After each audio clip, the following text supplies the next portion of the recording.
Est-il possible pour les citoyens de prendre ensemble les décisions qui les concernent? Est-il possible que chacun d'entre nous prenne la parole et vote selon ses convictions pour le bien de la communauté? Serions-nous capables de prendre pour nous-mêmes les meilleures décisions? Depuis des décennies, la politique est un domaine réservé à une élite intellectuelle, surdiplômée, en décalage total de la réalité de la diversité de la population française. Une politique cantonnée aux autres sphères, ayant volontairement entretenu la fracture entre elle et nous. Aussi, qu'avons-nous pour croire que nous sommes légitimes, que nous sommes capables de décider par nous-mêmes, pour nous-mêmes, alors que nous n'avons jamais connu cela? Plusieurs études, plusieurs exemples, recensés à travers le monde et l'histoire, nous permettent de penser qu'il peut en être autrement, que prendre collectivement les bonnes décisions est tout à fait possible. Exemple, en 1906, Francis Galton, un statisticien anglais, demanda à 800 personnes d'estimer le poids d'un bœuf. Évidemment, la majeure partie des réponses tombèrent à côté. 50% disent plus, 50% disent moins. Mais la médiane, c'est-à-dire le point central de la répartition des estimations, tomba à 1% près du poids réel du bœuf, c'est-à-dire 2 kg près, faisant mieux que les experts présents. Ce que Galton mit en évidence ici, c'est l'intelligence collective, c'est-à-dire la capacité à un groupe d'individus à obtenir de meilleurs résultats que la somme de certains résultats individuels. Encore un autre exemple. En 1999, Garry Kasparov, champion du monde d'échecs, dispute une partie mémorable contre 50 000 joueurs d'échecs amateurs. Le collectif d'amateurs décidait du prochain coup à jouer avec un système de vote toutes les 24 heures. Le collectif réussit à tenir tête à Kasparov pendant 4 mois, le repoussant dans ses retranchements. Le 10e jour, le collectif vote pour un coup encore jamais vu en compétition dans le domaine des échecs, considéré par Kasparov comme une remarquable nouveauté théorique. Kasparov finira tout de même par l'emporter, de justesse, les deux adversaires ayant chacun 3 pions sur l'échiquier. Ensemble, un collectif amateur peut atteindre le niveau d'un génie. Encore un autre exemple. Vous connaissez tous Wikipédia, mais je pense que vous n'avez jamais entendu parler de Nupédia. C'était une encyclopédie en ligne créée en l'an 2000, mais constituée uniquement d'experts. C'est-à-dire que la validation de chaque article se faisait à chaque fois par un comité d'experts.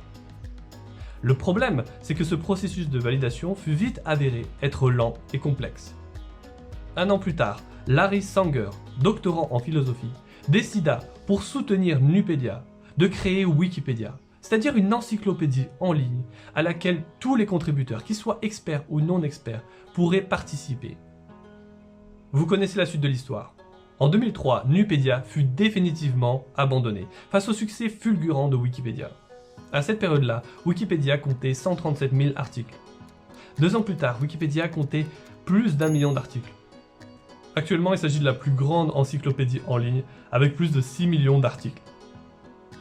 Il existe de nombreux autres exemples d'intelligence collective, allant de la gouvernance partagée au sein des entreprises collaboratives, à des interfaces en ligne créées par des biologistes et des chercheurs à la NASA afin que des amateurs puissent les aider à trouver des solutions.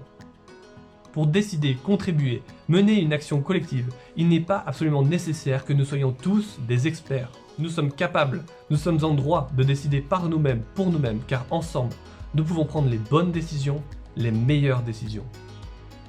En 2004, James Surowiecki décide de recouper les différentes expériences d'intelligence collective et en fait un livre intitulé « La sagesse des foules », devenu une référence dans ce domaine de recherche. Il met en évidence les mécanismes qui permettent à un groupe d'individus non experts à trouver des solutions innovantes et répondre à des problèmes complexes. Pour ce faire, 2 choses sont absolument indispensables. La diversité des individus formant le groupe et l'indépendance de chaque individu. Il est donc nécessaire de garantir la liberté d'expression et d'opinion de chacun et chacune afin de réfléchir ensemble à un système nouveau.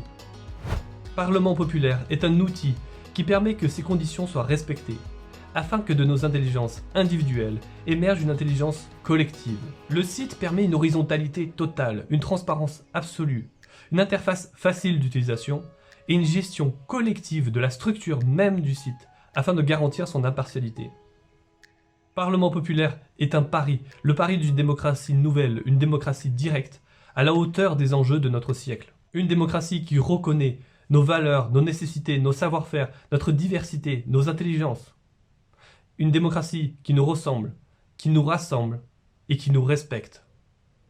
Alors ensemble, faisons le pari.